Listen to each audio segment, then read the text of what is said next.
નમસ્કાર મિત્રો, વિડીયોમાં તમારું સ્વાગત છે। જે હા મિત્રો, અત્યારે હાલ મોટા અને મહત્વના સમાચાર સામે આવી રહ્યા છે। તો મિત્રો, સમાચારમાં વાત કરીએ તો રાજ્યમાં હવામાન વિભાગ દ્વારા વરસાદને લઈ નવા કાસ્ટ જાહેર કરવામાં આવ્યું છે। નવા કાસ્ટ મુજબ આગામી 3 કલાક સુધી વરસાદની આગાહી કરવામાં આવી છે। હવામાન વિભાગની આગાહી મુજબ આગામી 3 કલાક દરમિયાન મહેસાણા, અમદાવાદ, ગાંધીનગર, સાબરકાંઠા, અરવલ્લી, ખેડા, આણંદ, મહીસાગર, પંચમહાલ, દાહોદ, વડોદરા, છોટાઉદેપુર, ભરૂચ, નર્મદા, સુરત, તાપી, ડાંગ, નવસારી, વલસાડ, દમણ અને દાદરાનગર હવેલીમાં હળવા વરસાદની આગાહી કરવામાં આવી છે।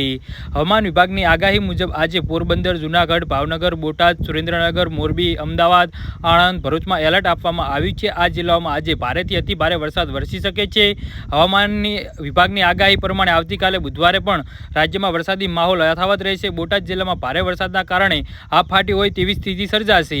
બોટાદ કલેક્ટર દ્વારા આવતીકાલે સવારે 6 વાગ્યા સુધી બોટાદ જિલ્લામાં રેડ એલર્ટ જાહેર કરવામાં આવ્યું છે। બોટાદ જિલ્લાના તમામ તાલુકામાં વરસાદ વરસી રહ્યો છે। જિલ્લાના વરસેલા વરસાદના ભારે કારણે ડેમ ઓવરફ્લો થાય છે। બોટાદ જિલ્લા કલેક્ટર ડોક્ટર જયંતિ રોય દ્વારા માહિતી આપવામાં આવી છે।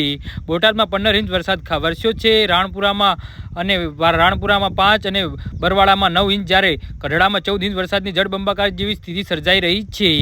જી હા મિત્રો, તો આના વિશે તમારું શું કહેવું છે તો નીચે કોમેન્ટ બોક્સમાં જરૂરથી જણાવજો અને અમારી યુટ્યુબ ચેનલને સબસ્ક્રાઈબ કરવાની ભૂલતા નહીં। ધન્યવાદ।